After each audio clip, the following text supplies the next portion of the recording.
Bernard Comrie is a highly distinguished British linguist, widely recognized for his significant contributions to linguistic typology and linguistic universals. His research focuses on understanding the commonalities and variations across the world's languages, often based on extensive fieldwork, particularly on less studied languages of the Caucasus and New Guinea.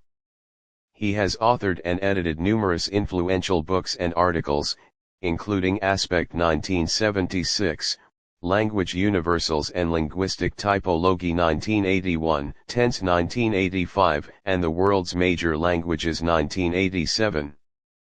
Comrie has held prominent academic positions at institutions such as the University of Cambridge, the University of Southern California, the Max Planck Institute for Evolutionary Anthropology, and the University of California, Santa Barbara. Bernard Comrie was born in Sunderland, England, on May 23, 1947. He attended Cambridge University, where he earned his Bachelor of Arts degree in 1968 and his PhD in 1972. His early academic focus was already on linguistics, setting the foundation for his future specialization in linguistic typology and universals. Bernard Comrie's early life laid the groundwork for his distinguished career in linguistics, though details regarding it are primarily academic. Born in Sunderland, England, on May 23, 1947, he quickly embarked on a path of scholarly pursuit. His formative years were marked by his attendance at the prestigious University of Cambridge, where he immersed himself in the study of language. He earned his Bachelor of Arts degree in 1968, demonstrating an early aptitude for linguistic analysis. This initial academic success propelled him forward to pursue advanced research, culminating in his PhD in 1972. These foundational years at Cambridge were crucial in shaping his intellectual interests and establishing the rigorous academic approach that would characterize his later work, particularly his deep dive into linguistic typology and universals. Bernard Comrie's prolific output has consistently shaped the field of linguistics, with his contributions often focusing on how language universals manifest across diverse linguistic systems. His early articles, Causatives and Universal Grammar 1975 and The Syntax of Causative Constructions 1976, laid the groundwork for understanding how different languages express the concept of causation, analyzing the underlying principles and various syntactic structures involved. These works were crucial in establishing his reputation for cross-linguistic analysis. In 1976, Comrie published his highly influential book, Aspect, An Introduction to the Study of Verbal Aspect and Related Problems. This seminal work provided a comprehensive overview of verbal aspect, a grammatical category that defines the internal temporal constituency of a situation, distinguishing it from tense, which situates an event in time relative to a reference point. Aspect became a standard reference in the field, drawing examples from a wide range of languages, including English, Slavonic languages, Romance languages, Arabic, Chinese, and Welsh, to illustrate the nuances of perfective, imperfective, and other aspectual distinctions. His detailed analysis in this book greatly advanced the understanding of how languages grammatically encode different ways of viewing an action or state. The article Noun Phrase Accessibility and Universal Grammar 1977, co-authored with Edward L. Keenan, was another landmark publication. This work introduced the noun phrase accessibility hierarchy, a universal generalization about the types of noun phrases that can be relativized, i.e. form relative clauses across languages. The hierarchy proposed that if a language can relativize a certain position on the hierarchy, e.g. direct object, it can also relativize all higher positions, e.g. subject. 1978, Classification of Grammatical Categories edited volume. This early edited collection showcases Comrie's interest in the systematic categorization of grammatical features across languages, a foundational theme in his typological work. Comrie further solidified his expertise in linguistic typology with his 1978 article, Ergativity. This work provided one of the first comprehensive overviews of ergative-absolutive alignment, a system of grammatical relations where the subject of an intransitive verb patterns with the object of a transitive verb absolutive case, while the subject of a transitive verb is marked differently ergative case. He analyzed various manifestations of ergativity across different language families, offering critical insights into how languages categorize and mark participants in events, contrasting it with the more common nominative accusative system. The Languages of the Soviet Union 1981 provided an extensive survey of the vast linguistic diversity within the former Soviet Union, detailing the genetic relationships, structural features, and typological characteristics of over 130 languages. This book not only presented linguistic data but also examined the socio-linguistic context and the social and political roles of languages in a multilingual state. In the same year, Language Universals and Linguistic Typology, Syntax and Morphology 1981 was released, quickly becoming a cornerstone textbook. This book systematically outlined Comrie's theoretical framework for comparing languages, focusing on syntactico-semantic universals related to word order, case marking, relative clauses, and causative constructions. It emphasized the importance of drawing data from a wide range of languages to truly understand universal properties of human language. 1984, Explanations for Language Universals, co-edited with Brian Butterworth and Asen Dahl. This volume delves into the reasons behind the existence of language universals, exploring various theoretical perspectives on why certain patterns recur across the world's languages.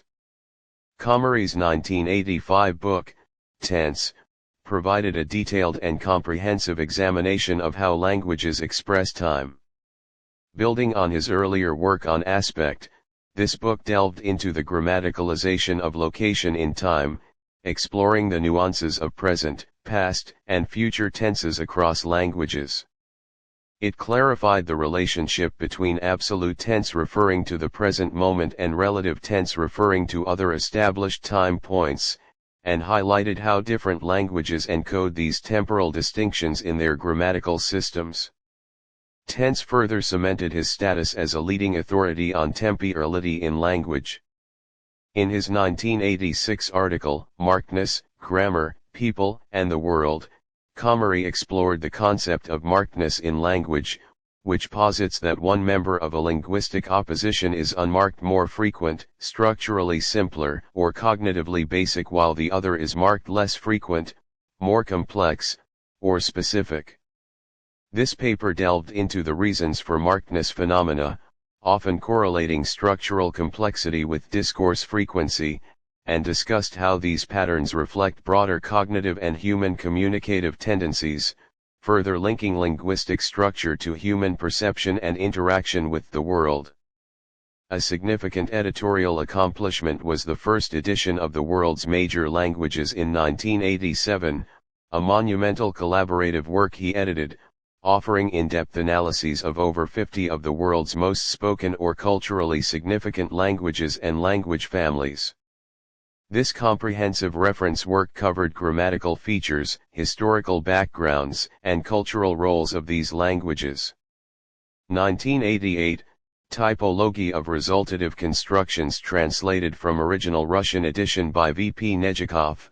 Comrie's involvement in this translation highlights his interest in resultative constructions, which describe the state resulting from an action, and his commitment to making important linguistic research from other traditions accessible.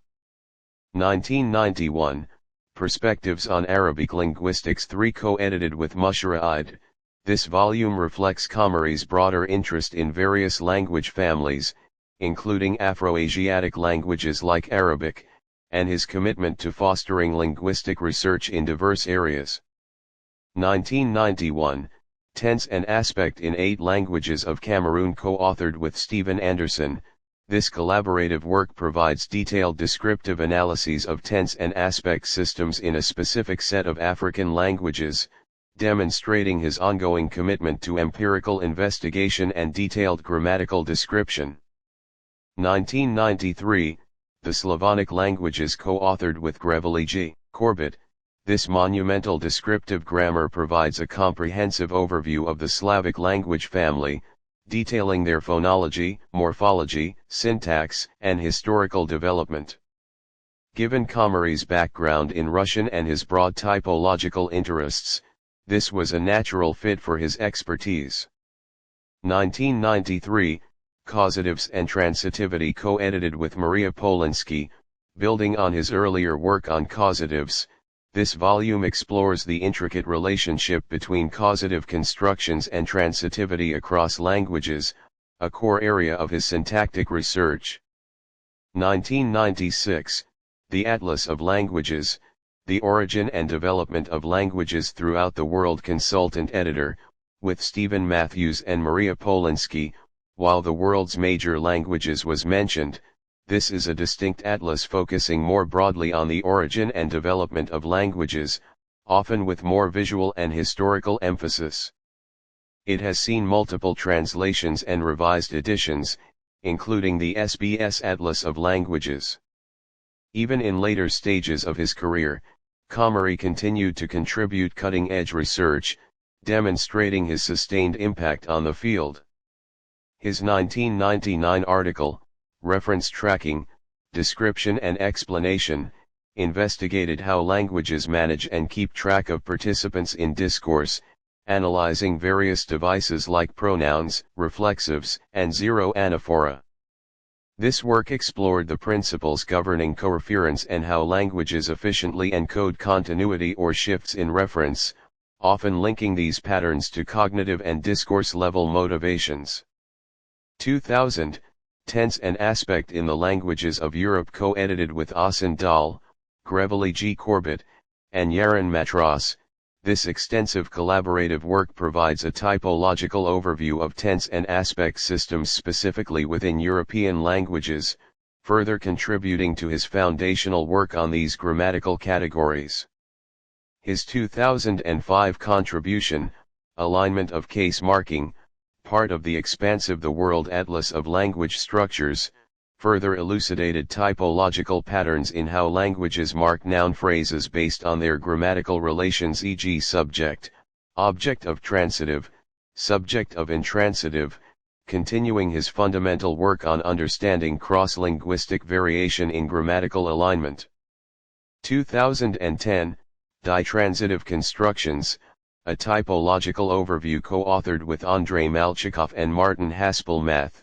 This publication contributes to the understanding of ditransitive constructions, verbs with two objects across languages, a specific area of interest within his broader work on valency and grammatical relations. 2012, Relative Clauses in Languages of the Americas edited volume. This collection, focusing on relative clauses in indigenous languages of the Americas, demonstrates his continued interest in syntactic universals and the diversity found within less commonly studied language families. Papers on specific languages and language families. He has published many descriptive articles on particular languages, especially those he has conducted fieldwork on, such as Tzitz languages, e.g. Effective Constructions in Tzitz Languages in a 2025 volume and other Nak-Dagestanian languages. However, for a significant period in the history of the Soviet Union, the polytalized pronunciation of dash served as a sign of solidarity among the party elite, which led to an unusual case of intertwining of politics and pronunciation. The trend was probably started by Stalin, hardly a bearer of standard Russian, of whom F. Berlakage writes, "I fail to understand why he so stubbornly pronounced with a soft. I am 100% sure that he did this on purpose, creating a certain standard, to be followed by all the initiated." One after another, all the members of his inner circle, including those with university education, leaned towards that pronunciation. This jargon was a sort of key to the room at the top, into the narrow circle of people closely knit to one another both by shared activities and also by shared cultural background. Footnote: Stalin's accent, a research question in its own right, was most likely a combination of spontaneous Georgian accent and some deliberate mannerisms, possibly including the pronunciation dash. The soft pronunciation of was expectably apparent in the speech of N.S. Khrushchev, who was a speaker of Southern Russian and Ukrainian. A popular joke of the 1960s was that Khrushchev's contribution to Marxism consisted of the soft Cynic, the Russian language in the 20th century. References: Bernard Comrie Q705700. Wikidata. Retrieved October 30, 2021. Bernard Comrie, Curriculum Vitae PDF. Max Planck Institute. Retrieved November 21, 2015. Professor Bernard Comrie FBA. The British Academy. Retrieved February 28, 2022. Bernard Comrie Department of Linguistics, UC Santa Barbara. www.linguistics.ucsb.edu State of California. Marriage Index, 1960 to 1985. Center for Health Statistics, California Department of Health Services, Sacramento, California. Akiko Comrie. Loyola Marymount University. Archived from the original on November 22, 2015. Retrieved November 21, 2015. Bernard Comrie. University of California, Santa Barbara. Retrieved November 21, 2015. Professor Bernard Comrie. The British Academy. Retrieved October 15, 2017. B.S. Comrie. Royal Netherlands Academy of Arts and Sciences. Archived from the original on January 29, 2016. Retrieved January 29, 2016. Prize and Medal Winners 2017. The British Academy. Retrieved October 15, 2017.